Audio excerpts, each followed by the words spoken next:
Bonjour Jean, ici je vais répondre à ta question sur l'exercice 1. Alors dans l'exercice 1, il y avait la réaction d'oxydoréduction de Al solide plus 3Na plus 2Aq qui nous donne 2Al plus 3Aq plus Na solide. Et ta question c'était, dans la question il y avait qui est l'oxydant qui est le réducteur, et dans ta question tu as dit, attention mais j'ai deux réactions, j'ai la réaction directe et j'ai la réaction inverse. Alors qui est l'oxydant qui est le réducteur, de quelle réaction parle-t-il? Alors regardons, on va analyser premièrement chacune des réactions, la directe et l'inverse. Alors si je regarde la réaction directe, ici tout se passe comme si j'ai un conteneur, ici, comme ça, ou bien une solution où baignent les Ni plus 2. Ici on met une lame Al solide ici. Qu'est-ce qui va se passer? Est-ce qu'il y aura une réaction d'oxydoréduction? Est-ce qu'il y a une réaction entre les deux ou non? Eh bien, c'est le tableau des potentiels standards qui nous donne la réponse. Et là, tu l'as bien remarqué. Tu as dit que le cation du Ni, c'est-à-dire du couple Ni, le cation, ici, est plus haut que le cation du Al 3+. Et qu'est-ce que ça me dit ça? Qu'est-ce que ça me dit que le cation du Ni est plus haut? Eh bien, tout simplement, ça me dit que j'ai le Ni plus 2 avec son réducteur Ni et j'ai le cation Al 3+, avec son réducteur Al, eh bien, ça qu'est-ce qu'il me dit? Il me dit que, tout simplement que Na plus 2 est assez puissant pour aller oxyder l'aluminium. Ça veut dire d'aller lui arracher des électrons tout couramment. Ça veut dire que cette réaction va se faire, et c'est ce qu'on appelle la réaction spontanée. Une réaction spontanée, c'est une réaction qui se fait d'elle-même. C'est comme la rouille. Le fer, par exemple, au contact de l'oxygène, le fer, eh bien, il y a la rouille. C'est pour cela qu'on a la rouille partout. Si on ne protège pas le fer par la peinture ou autre, eh bien, le fer va être oxydé. C'est une réaction spontanée. Il n'attend rien. Maintenant, regardons, et dans ce cas-là, qui est l'oxydant, qui est le réducteur? Eh bien, dans cette première réaction directe, eh bien, l'oxydant, c'est le Ni, oxydant, parce que c'est lui qui va arracher les électrons, et celui-là, c'est le réducteur. C'est lui qui va donner les électrons. Maintenant, regardons la réaction inverse.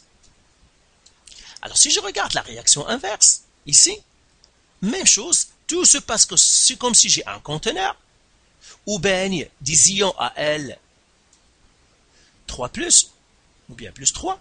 Ici, on plonge une lame de Ni solide. Qu'est-ce qui va se passer? Est-ce qu'il y aura réaction? Encore le tableau ici, il me dit que non.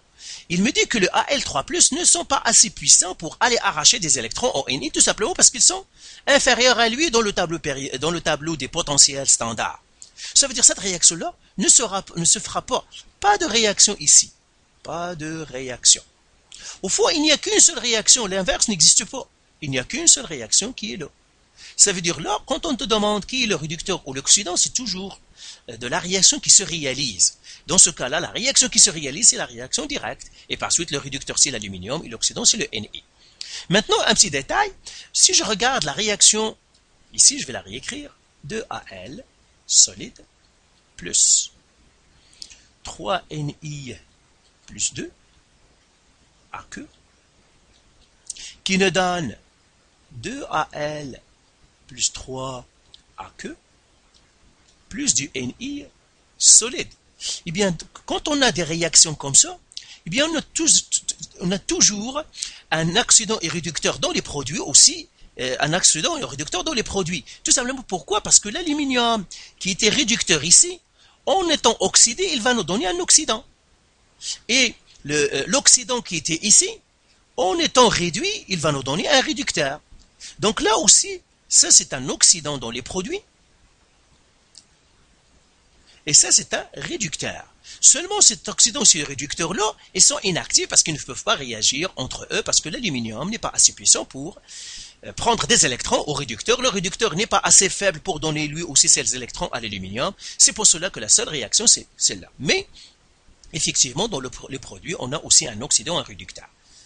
Maintenant, est-ce qu'on peut forcer? Est-ce qu'on peut, par exemple, faire la réaction inverse, même s'il n'est pas spontané? Eh bien oui, on peut faire la réaction inverse. Mais là, il faut intervenir. C'est ce qu'on appelle l'oxydoréduction forcée. Donc, réaction d'oxydoréduction. Donc, on l'écrit ici. Oxydoréduction forcée. Donc, on peut faire des réactions d'oxydoréduction forcée. Réaction d'oxydoréduction forcée. C'est ce qu'on appelle aussi l'électrolyse. Électrolyse. Alors l'électrolyse, comment ça fonctionne? Parce que je crois que tu l'as aussi, tu dois savoir comment fonctionne l'électrolyse parce que tu l'as dans l'examen. Ben, je regarde encore l'aluminium avec le nickel par exemple. Donc j'ai le nickel ici, la barre de nickel, le Na solide, et j'ai ici des ions Al3+. Eh bien, comment on va... L'aluminium ici n'est pas assez fort pour aller arracher des électrons Na, donc la réaction ne se fera jamais d'elle-même.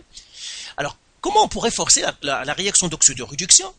Eh bien, tout simplement, en mettant par exemple ici une électrode, n'importe quelle électrode, une électrode d'aluminium elle-même ou une électrode de carbone ou autre, et en utilisant ici une batterie d'énergie ou bien une batterie électrique ou bien un réseau électrique, ça sent de l'électricité. Donc ça c'est positif, ça c'est le négatif, et on va relier le négatif ici à cette barre-là, on relie le positif à cette barre-là ici. Et qu'est-ce qui va se passer? Puisqu'on a le positif ici, eh bien ici toute cette ligne ce sont des positifs. Et ces positifs, qu'est-ce qu'il va faire? La batterie ici, ce qu'on appelle une batterie électrique, parce que c'est une batterie puissante, va jouer le rôle comme une pompe. Il va pomper des électrons, parce que les électrons vont être attirés par le pôle positif ici. Il y a des électrons qui vont quitter le nickel vers la batterie ici, parce que c'est un positif. Et cette batterie-là, qu'est-ce qu'il va faire? Il va prendre ces électrons-là, il va les passer dans l'autre borne, à l'autre électrode ici. Donc ici, j'aurai un excès d'électrons ici. Ces électrons-là, qu'est-ce qu'ils vont faire? Ils vont attirer les ions Al3+, et qu'est-ce qu'on va voir? On va faire Al3+, plus 3 électrons, qui vont nous donner du Al solide. Donc, au fond, qu'est-ce qu'on vient de faire? On a forcé les électrons, parce que l'aluminium ne peut pas aller chercher les électrons lui-même. Eh bien, on va l'aider en forçant, ou bien en arrachant ces électrons nous-mêmes du nickel, et on va les donner à l'aluminium. Donc, via qui? Via une batterie électrique. Une batterie électrique va jouer le rôle d'une pompe d'électrons qui va pomper les électrons du nickel vers l'autre électrode. Et l'autre électrode, il va passer ces électrons à l'aluminium. Et comme ça, on aura de l'aluminium solide. Donc, voilà une réaction d'oxydoréduction forcée ou bien l'électrolyse. Alors maintenant, dans ton programme, tu as quelques réactions d'électrolyse à connaître. La première réaction d'électrolyse, c'est la fabrication de l'aluminium. Donc, pour fabriquer l'aluminium, on la fabrique lui aussi par électrolyse. Tu as aussi la fabrication du magnésium, le Mg. Tu as aussi le plaquage. Le plaquage, c'est par exemple, j'ai une cuillère, je veux la plaquer avec du cuivre, ou la plaquer avec de l'argent, ou la plaquer avec de l'or. Okay? Le plaquage, ou ce qu'on appelle aussi la galvanoplastie. Galvanoplastie égale plaquage ou galvanoplastie. Et tu as aussi la charge d'une batterie. La charge d'une batterie d'automobile, par exemple, c'est une réaction d'oxydoréduction forcée. Donc, la charge d'une batterie d'automobile, quand on la démarre, ben, la batterie va fonctionner comme, il va utiliser l'oxydoréduction spontanée, c'est pour cela qu'il y aura des électrons qui vont changer de bord, comme ça on aura l'électricité, mais pour la charger, on doit faire la réaction inverse. Et la réaction inverse, c'est quoi? C'est une oxydoréduction forcée, électrolyse. Donc, quand est-ce que tu auras une réaction d'oxydoréduction forcée? C'est tout simplement quand il y a une batterie. Si tu ne vois pas dans l'exercice qu'on force les électrons à passer de l'autre côté, c'est que tu as une réaction d'oxydoréduction spontanée. Et par suite, cherche dans ton tableau, ça va te donner où est-ce qu'il y a l'oxydoréduction. Donc ça, je viens de te montrer comment ça fonctionne, l'électrolyse, via une batterie. Tout simplement, on pompe les électrons du réducteur et on va le passer à l'oxydant qui ne peut pas aller les chercher lui-même. On va les chercher à travers une batterie. Donc voilà, si tu as encore des remarques ou des questions, bien sûr, tu n'as qu'à me contacter. Ça me fera un grand plaisir de te répondre. Allez, bonne chance, bye.